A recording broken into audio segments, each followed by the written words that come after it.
Haleluya, selamat datang di rumah Tuhan, di hari Tuhan yang terberkati hari ini. Hari ini kita tidak akan lanjut dalam seri pembelajaran kitab Efesus kami seperti sebelumnya, tetapi kita akan menyelesaikan pembelajaran kitab Efesus kami minggu depan. Hari ini kami akan berbicara tentang Lent atau masa Prapaskah, karena itu telah mulai hari Rabu kemarin. Jadi, dari ayat bacaan yang telah kami baca di Ibrani 11, saya mau membagikan sebuah pesan dengan judul Merindukan Pulang ke Rumah. Merindukan pulang ke rumah.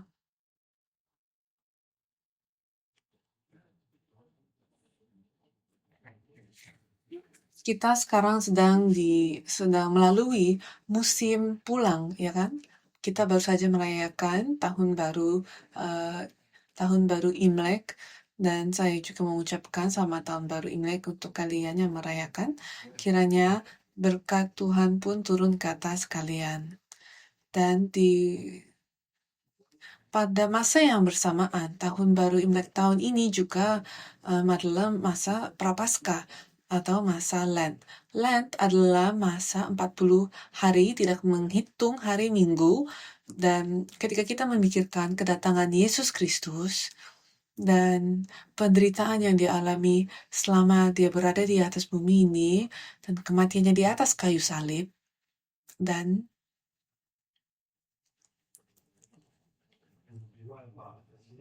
waktu untuk bersiap-siap untuk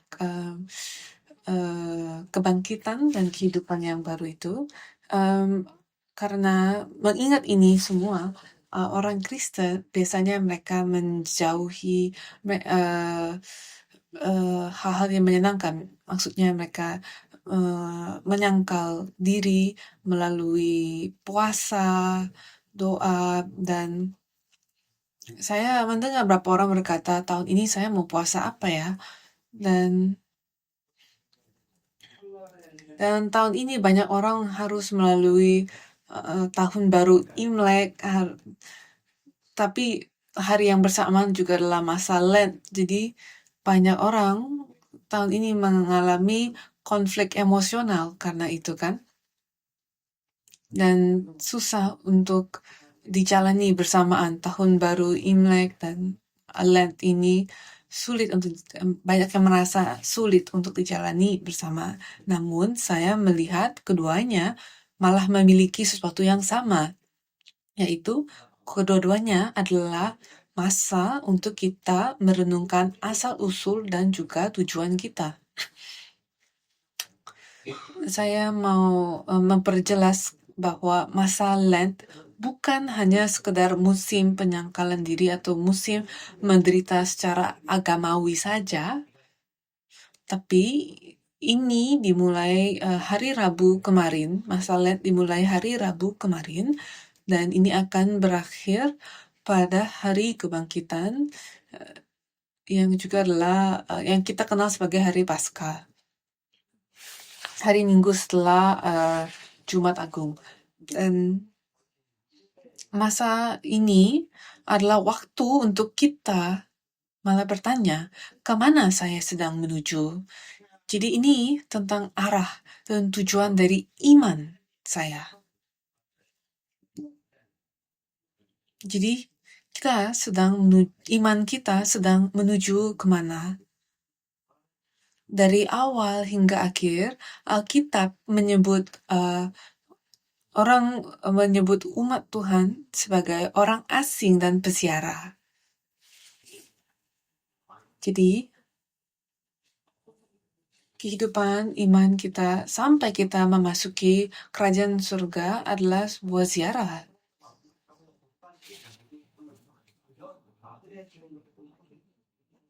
Dan saya percaya bahwa 40 hari masa Lent ini mewakili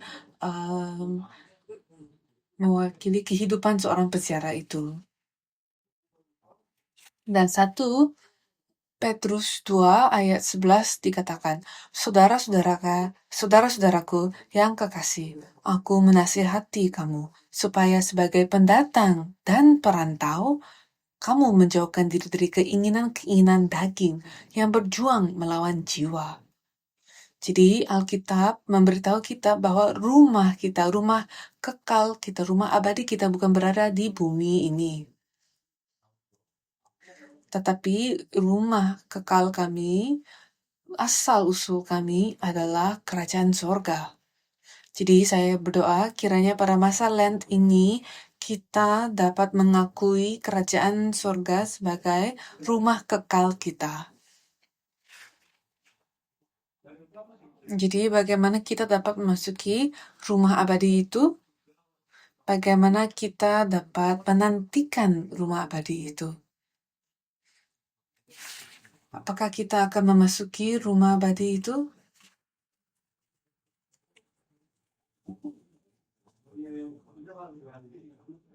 Saya mau dengar amin daripada kalian yang percaya bahwa kalian akan memasuki rumah abadi itu. Amin. Jadi kalau kalian tidak yakin juga agak apa-apa. Saya harap melalui pesan hari ini kalian dapat memiliki keinginan, harapan, dan keyakinan akan rumah kekal itu. Jadi mari kita lihat ayat bacaan utama kita dan juga Ibrani 11. Dan juga mari kita juga lihat para leluhur iman kita supaya kami dapat belajar dari mereka bagaimana kami dapat menjalani perjalanan pulang ini. Dan jangan salah paham. Maksud saya bukan untuk kalian naik ke surga sekarang, meninggal dan mati sekarang. Bukan seperti itu. Tapi ingat bahwa surga adalah tujuan utama kita semua. Itulah yang saya ingin kita lakukan hari ini adalah untuk menetapkan tujuan kita ke surga supaya masa kita di bumi ini dapat menjadi sebuah perjalanan yang layak. Dan kiranya selama hidup kita pun dapat mengalami sangat banyak berkat Tuhan. Dan saya percaya Lent adalah masa yang mewakili perjalanan ini. Jadi mari kita belajar dari ayat bacaan kita hari ini. Poin pertama, Ibrani pasal 11 ayat 13 memberitahu kami tentang mereka yang mati dalam iman. Kiranya kita juga menjadi mereka yang mati dalam iman. Dan kiranya kita juga menjadi mereka yang hidup dalam iman. Siapa orang-orang ini dan bagaimana mereka mati dalam iman? Pertama, mereka menerima mereka menyambut perjanjian Tuhan dari kejauhan. Jadi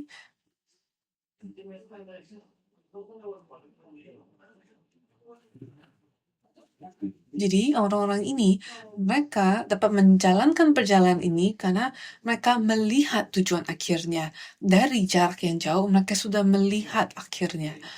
Dan apa akhirnya itu? Mereka melihat perjanjian bahwa Mesias akan datang. Jadi meskipun mereka tidak bertemu dengan Yesus pada masa kehidupan mereka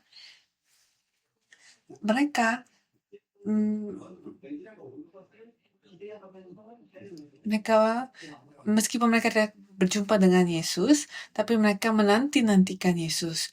Abraham, dia dipanggil untuk meninggalkan rumah bapaknya, rumah saudaranya, dan tanah airnya bahkan.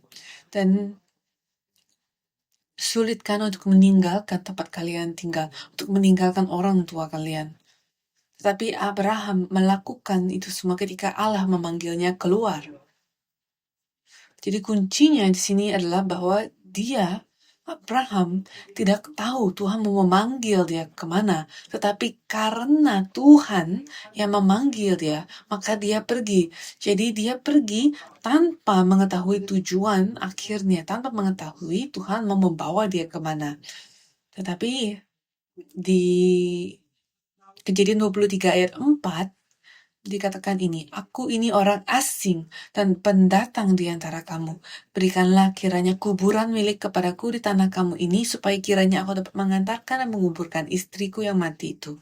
Jadi, Abraham tadinya memiliki sebuah rumah dan tempat tinggal, tapi dia pergi untuk menjadi sebuah orang asing dan pendatang. Bagaimana dengan kamu dan saya? Apakah kita siap untuk meninggalkan tempat kenyamanan kita? Apakah kita siap untuk meninggalkan tempat-tempat tempat-tempat kenyamanan dan menjadi seorang asing di tempat yang asing? Orang yang asing tidak memiliki sebuah rumah, mereka selalu pergi dari tempat ke tempat. Dan kita suka pergi jalan-jalan ke luar negeri, ya kan, untuk liburan ke luar negeri. Tapi ketika kita sudah pergi 1-2 minggu, kita kita akan merasa mau pulang kan, lambat laun kita kangen rumah. Tapi Abraham, dia tidak pernah kembali ke rumahnya. Alkitab mengatakan bahwa Abraham percaya bahwa rumah sebenarnya, rumah sejatinya adalah surga. Dan sampai kepada surga, dia menjadi orang asing. Jadi dia dapat meninggalkan rumah duniawinya karena dia dapat melihat rumah yang lebih baik di dalam kerajaan surga. Jadi rumah rumah duniawinya adalah rumah sementara, dan kiranya pada masa Lent ini kita pun dapat meninggalkan rumah duniawi kita. Yakub juga dapat meninggalkan rumahnya karena dia melihat perjanjian dari jarak yang jauh. Di Kejadian 47 ayat 9 dikatakan bahwa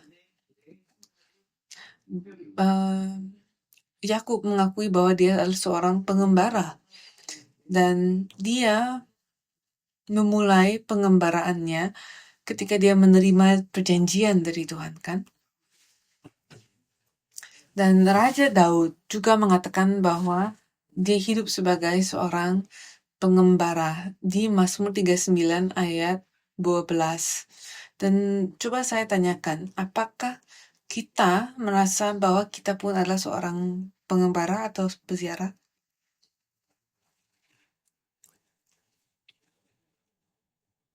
Dan jika kita percaya bahwa kita adalah seorang pengembara, kemana tujuan akhir kita dan sampai kapan kita akan mengembara? Apakah kita telah menemukan rumah kita? Apakah kita tahu itu ada di mana? Apakah kita tahu bagaimana dapat mencapai ke sana? Dan kalau kita tidak tahu jalan menuju rumah yang kita tujui itu, kita hanya orang kita hanya mengembara saja.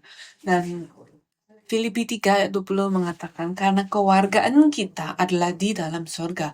Dan dari situ juga kita menantikan Tuhan Yesus Kristus sebagai juru selamat. Jadi kita dapat menemukan rumah kita hanya ketika kita menemukan Tuhan kita Yesus Kristus. Dan untuk orang-orang iman, ini mereka untuk leluhur iman yang telah kita bahas ini, mereka belum melihat Yesus, kan, maka mereka menerima perjanjian itu dari jarak yang jauh. Tapi untuk kamu dan saya, kami telah memiliki Yesus, kan. Yesus telah datang dan dia berjanji bahwa ketika dia kembali, dia akan membawa kami pulang, sehingga cara untuk kami dapat menuju pulang adalah kami harus bertemu dengan Yesus. Jadi masa Lent adalah masa untuk berjumpa dengan Yesus dan masa untuk menunggui Yesus. Dan saya berdoa kiranya setiap orang di sini, setiap anggota Gereja Sion dapat bertemu dengan Yesus secara pribadi di masa Lent ini.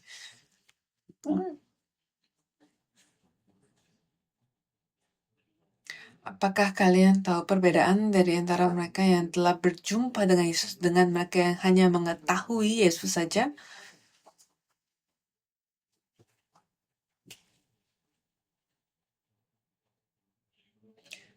Apakah kalian telah berjumpa dengan Yesus atau apakah kalian hanya telah mendengar tentang Yesus?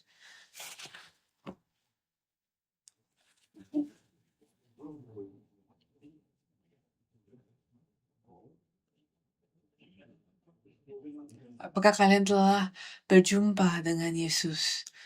Jika iya, maka kalian harus tahu perbedaan antara berjumpa dengan Yesus dan hanya mengetahui tentang Yesus. Ketika kita berjumpa dengan Yesus, kehidupan kita berubah. Kehidupan kita berbalik arah. Apakah kehidupan kalian telah berubah? Saya berdoa kiranya kalian berjumpa dengan Yesus, supaya kita dapat mengalami titik balik di dalam kehidupan kita. Dan itulah mengapa poin kedua di dalam poin poin 1B ini adalah mereka, para leluhur iman ini, mereka meninggalkan tanah air mereka dan tidak menoleh ke belakang.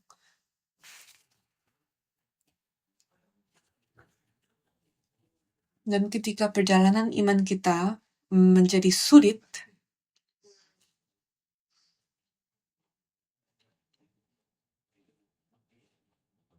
dan ketika kita mau hidup dengan iman di dalam Yesus Kristus, seringkali hidup menjadi sulit kan? Itu karena dunia tidak setuju dengan kita. Karena dunia menolak kita. Jadi kita harus berenang melawan arah. Kita seperti mau memecahkan batu dengan telur. Tidak mudah. Dan ketika hidup menjadi sulit, kita manusia memiliki sebuah kebiasaan untuk mau balik arah ke asal mula kita di saat dimana kehidupan lebih mudah kan. Bilangan 11 ayat 5 memberitahu kita bahwa bahkan orang-orang Israel yang keluar ke padang gurun, mereka percaya bahwa Tuhan sedang menuntun mereka ke negara yang lebih baik. Tetapi ketika hal-hal menjadi sulit, mereka ingin kembali ke Mesir. Dan saya berdoa dengan sungguh-sungguh kiranya kamu dan saya tidak pernah kembali ke kehidupan lama kita. Rumah lama kita adalah rumah penyembahan berhala dan dosa.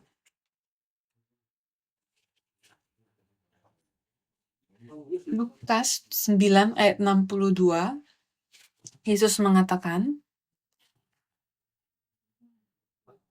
setiap orang yang siap untuk membajak tetapi menoleh ke belakang tidak layak untuk kerajaan Allah. Ingat istri Lot di Kejadian 19.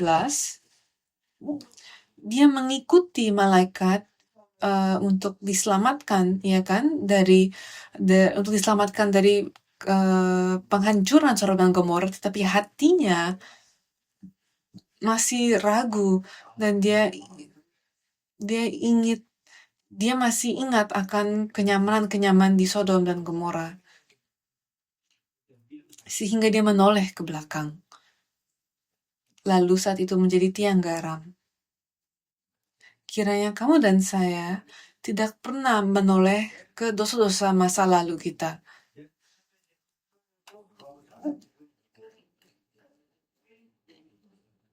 Jadi orang-orang ini dalam iman, di dalam Ibrani pasal 11,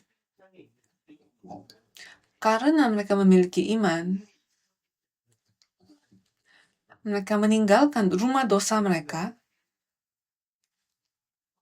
meninggalkan tanah persembahan berhala mereka, dan mereka tidak pernah menoleh ke belakang. Seberapa banyak di antara kami yang telah meninggalkan dosa-dosa masa lalu kami?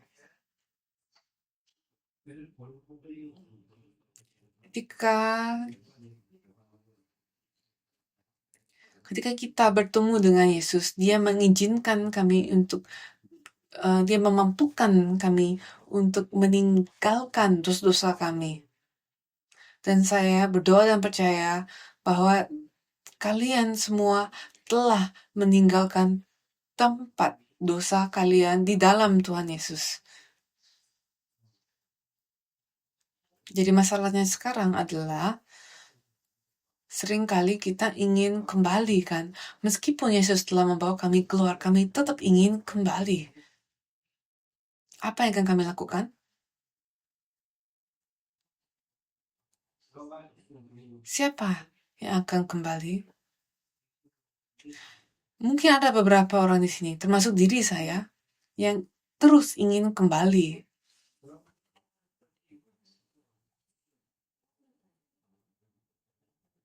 Dan kita manusia memiliki kebiasaan keinginan itu, dan itulah mengapa kita harus terus mencari kasih karunia Allah. Jika rumah yang ingin kita tujui jauh lebih baik, maka rumah yang kita tinggalkan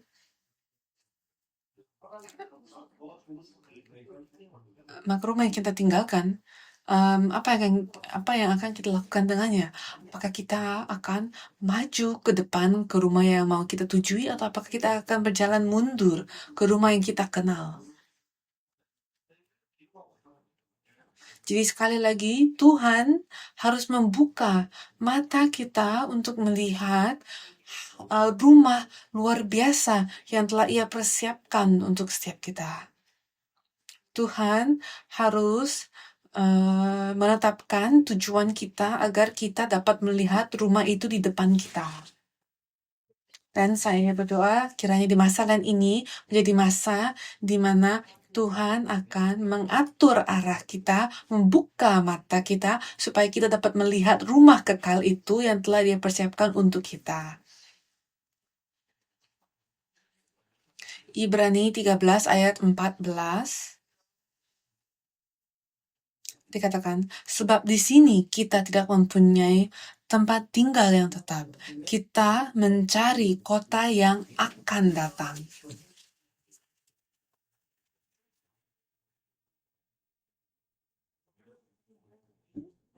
Jadi kita sedang menantikan kota kekal yang akan datang. Dan Wahyu 21 ayat 1-4 memberitahu kita tentang kota kekal itu. Dan itu adalah Yerusalem yang baru. Dan di situ Tuhan selalu bersama kita, tidak ada lagi maut, Dia akan menghapus setiap air mata, dan akan ada sukacita dan syukur. Dan saya berdoa ketika kita menantikan kerajaan itu, kiranya kehidupan kamu di bumi ini juga akan menerima berkat-berkat itu. Dan di tahun baru ini, ketika kita merayakan tahun baru Imlek ini, kiranya Tuhan pun mempungut kematian dari keluargamu. Kiranya Tuhan menghapus setiap air matamu. Kiranya Yesus Kristus memasuki sukacita dan syukur ke dalam setiap keluarga kalian. Amin. Jadi ini dimulai dengan dikatakan mereka yang mati dalam iman, ya kan? Tapi Tuhan Yesus memanggil mereka yang hidup dalam iman. Di dalam Matius 22 ayat 32, Yesus mengatakan bahwa Dia adalah Allah Abraham, Allah Ishak, dan Allah Yakub, dan bahwa Dia bukan Allah dari yang mati, tapi Allah yang hidup. Jadi Abraham, Ishak, dan Yakub, saat Yesus mengatakan ini, mereka semua telah mati kan? Namun Yesus tetap mengatakan bahwa Dia adalah Allah dari yang hidup. Jadi di dalam mata Tuhan mereka hidup. Jadi secara fisik mereka mati, tapi mereka sekarang sedang hidup di dalam kerajaan Allah. Jadi dalam masa lain ini kiranya kehidupan kita, kehidupan iman kita, kiranya iman kita menjadi iman dari antara mereka yang hidup. Apakah kalian mau mati? Kiranya kita semua tidak ada yang mati. Kiranya kita semua menerima berkat hidup kekal. Supaya bahkan ketika kehidupan kita di atas bumi telah lanjut, kita masih dapat hidup. Jadi ketika hidup kita di bumi usai, kami dapat melanjutkan kehidupan kami di dalam kerajaan sorga. Itu bukan sebuah yang fantasi saja, tapi itu nyata. Dan kiranya berkat itu diberikan kepada setiap kami. Jadi, poin utama yang kedua, mari kita belajar daripada para leluhur iman kita. Dari Ibrani 11, kita dapat melihat iman seperti apa yang perlu kita miliki. Jadi, mari kita belajar untuk mempersiapkan diri kita, dan terutama masa Lent tidak begitu lama kan, jadi kita dapat menggunakan masa Lent ini kita dapat menggunakan masa Lent untuk menyangkal diri dari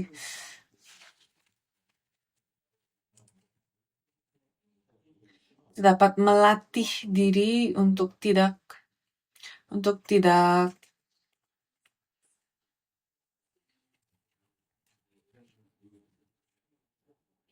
dapat melatih diri untuk tidak mengambil kesenangan duniawi.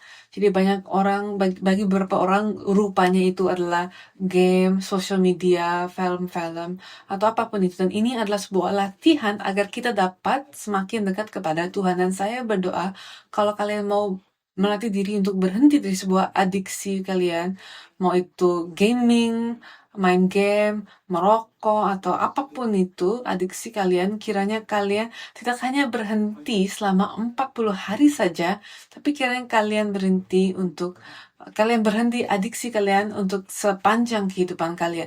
Jadi masalah ini bukan hanya soal berhenti melakukan kesenangan duniawi, tapi kita harus melakukan sesuatu untuk mendekatkan diri kepada Allah, seperti membaca Alkitab lebih banyak, atau datang ke gereja untuk berdoa setiap hari, atau di dalam rumah kalian mengambil waktu untuk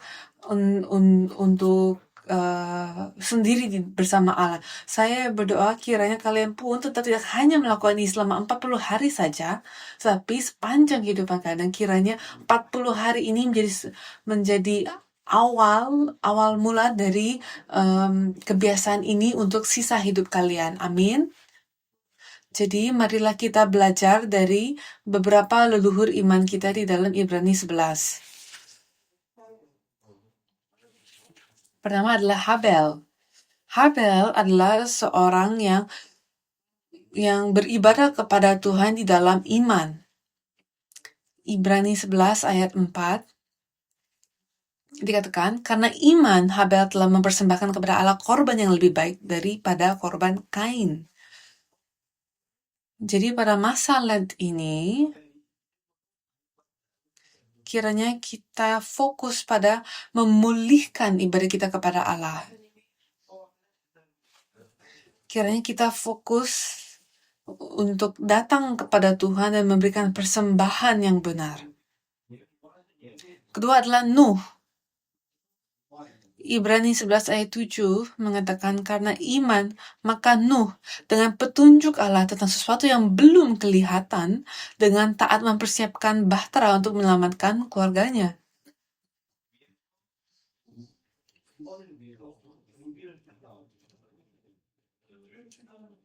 Jadi pada masa Lent ini, kiranya kita pun mulai membangun bahtera iman kita, bahtera rohani kita. Kiranya kita dapat melakukan hal-hal yang kiranya kita melakukan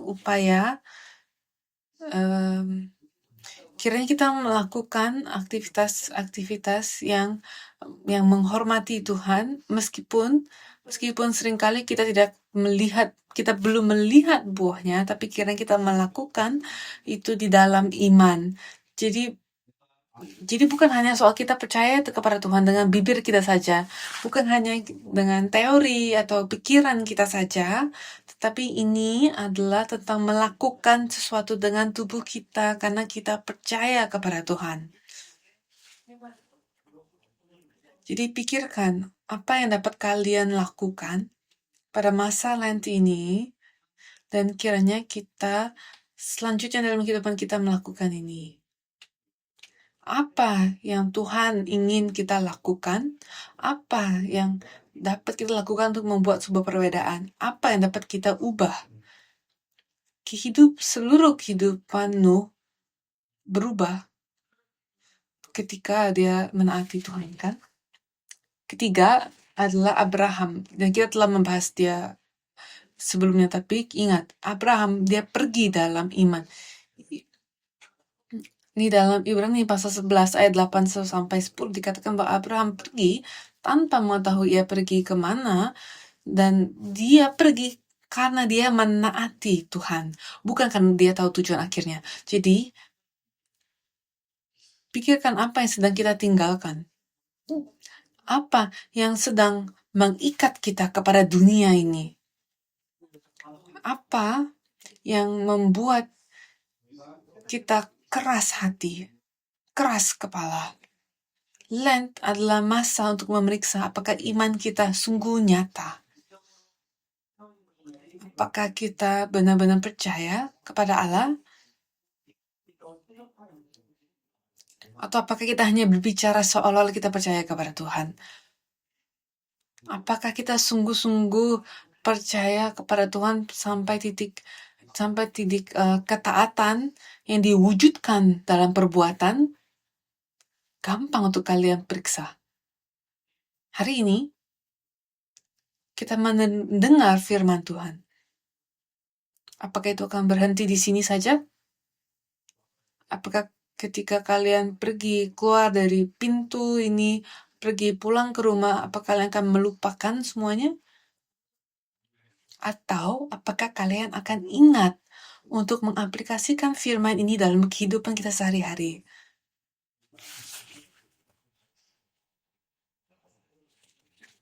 Tuhan mengatakan bahwa iman yang sejati akan menghasilkan buah. Iman yang sejati akan menghasilkan perbuatan. Keempat adalah Musa.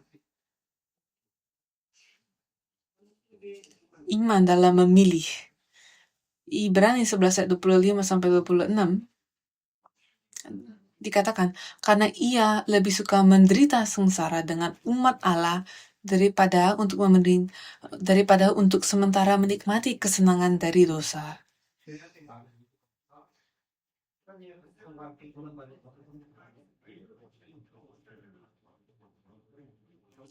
Dikatakan ia menganggap penghinaan karena Kristus sebagai kekayaan yang lebih besar daripada semua harta Mesir, sebab pandangannya ia arahkan kepada upah. Jadi dalam iman, Musa memilih hal yang benar. Sehingga Lent pun adalah masa untuk kita mengatur kembali prioritas kita. Saya harap kalian akan mengambil kesempatan untuk dalam masa Lent ini untuk sungguh-sungguh memikirkan apa yang penting di dalam kehidupan kalian. Dengan sebuah tujuan bahwa kerajaan surga ada di depan kalian, apa yang lebih penting di dalam kehidupan kalian jika kalian mau mencapai kerajaan surga yang di depan mata itu? Musa dapat memilih dengan benar.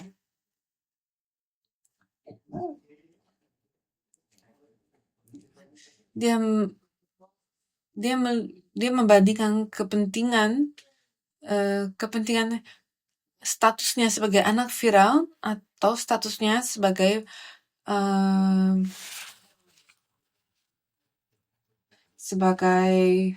pemimpin Israel. Dan Musa memilih dengan benar. Kiranya kita pun dalam kehidupan kita dapat dapat memilih dengan benar. Ingat, tidak mudah untuk Musa meninggalkan posisinya sebagai um, sebagai um, sebagai anak Firaun. Anak Firaun itu jadi dia uh, seperti anak raja kan. Dan Musa tadinya akan menjadi raja Firaun, raja menggantikan Firaun, dan tidak mudah untuk dia melepaskan itu kan. Sama dengan kita. Kita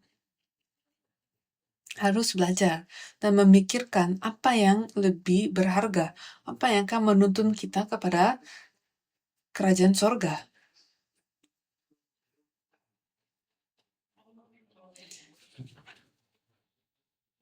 Dan satu hal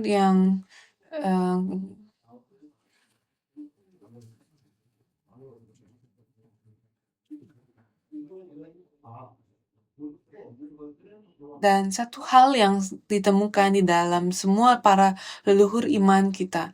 Satu hal yang dapat kita temukan di antara mereka semua adalah bahwa mereka telah melihat hal yang lebih berharga. Jadi, kalau kita pun dapat melihat kerajaan surga itu, maka kita dapat maju ke arah yang benar.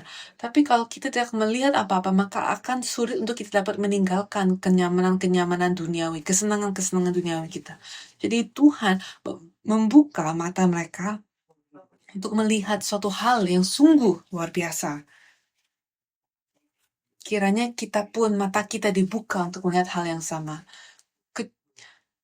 Kalau kita tidak melihat itu, maka kita tidak dapat maju. Jadi pertanyaannya adalah, apakah kalian melihatnya? Apakah kalian melihat apa yang saya lihat?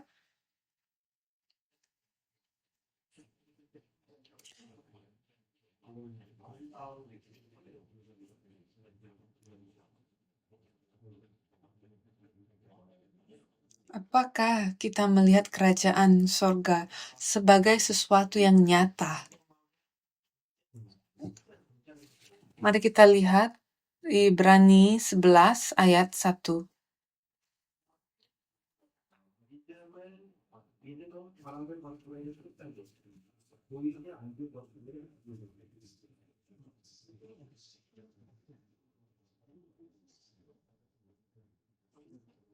Iman adalah dasar dari segala sesuatu yang kita harapkan dan bukti dari segala sesuatu yang tidak kita lihat. Iman adalah mata rohani kita yang mengizinkan kita untuk dapat melihat apa yang tidak terlihat. Jadi, kita perlu berkat iman ini dari Tuhan agar kita dapat memiliki penglihatan yang jelas, agar kita dapat melihat kerajaan surga di depan kita, agar kita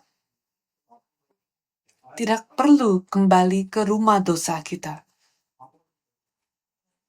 Jadi saya berdoa dengan sungguh-sungguh kiranya Tuhan memberikan kepada kalian mata rohani ini yang kita sebut sebagai iman.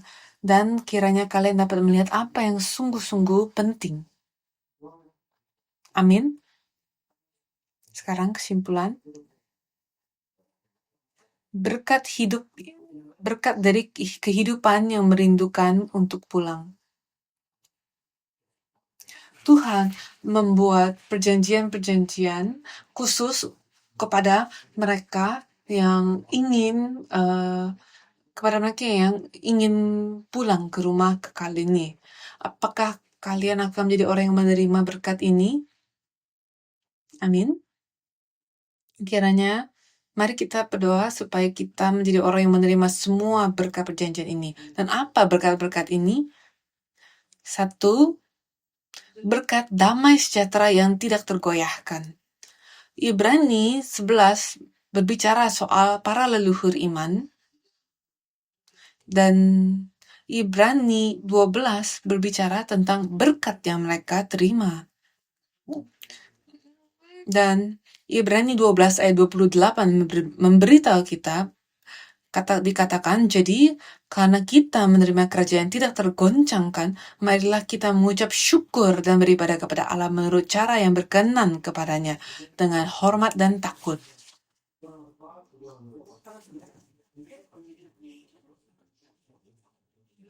Dia berkata bahwa rumah kita, kerajaan surga, rumah kekal kita yaitu kerajaan surga tidak akan pernah tergoyahkan.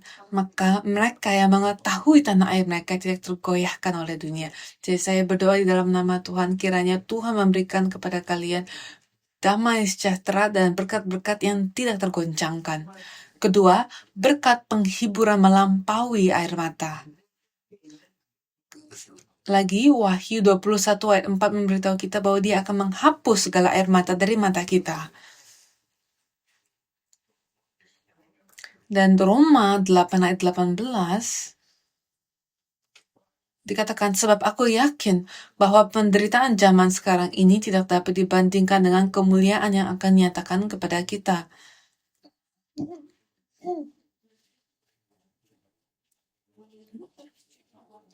Jadi dia akan menghibur kita dari penderitaan duniawi, dari penderitaan di dalam dunia kita, dan kiranya kita dapat mencicipi kemuliaan yang akan dia berikan kepada kita nanti.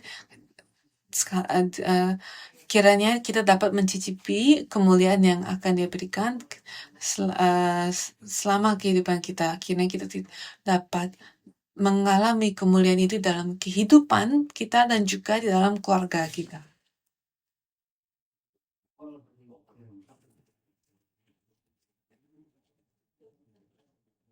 Ingat, kita harus jalan menuju rumah kekal kita.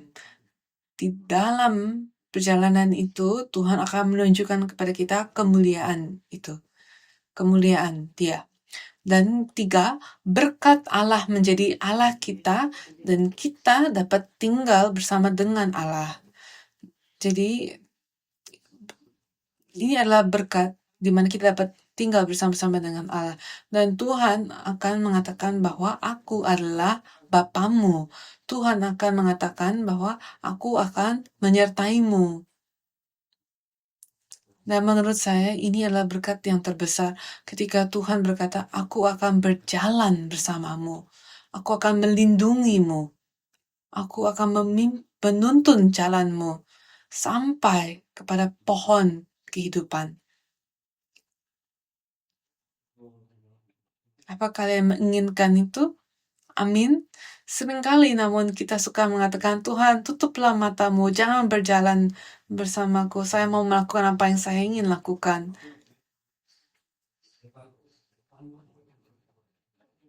Kiranya kita dapat berjalan dengan Tuhan setiap hari tahun ini. Amin.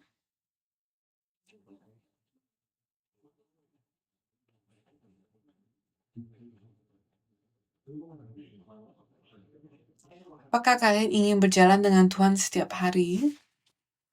Amin. Terakhir, berkat warisan yang kekal. 1 Petrus 1 ayat 4. Dikatakan, untuk menerima suatu bagian yang tidak dapat binasa, yang tidak dapat cemar, dan yang tidak dapat layu, yang tersimpan di sorga bagi kamu.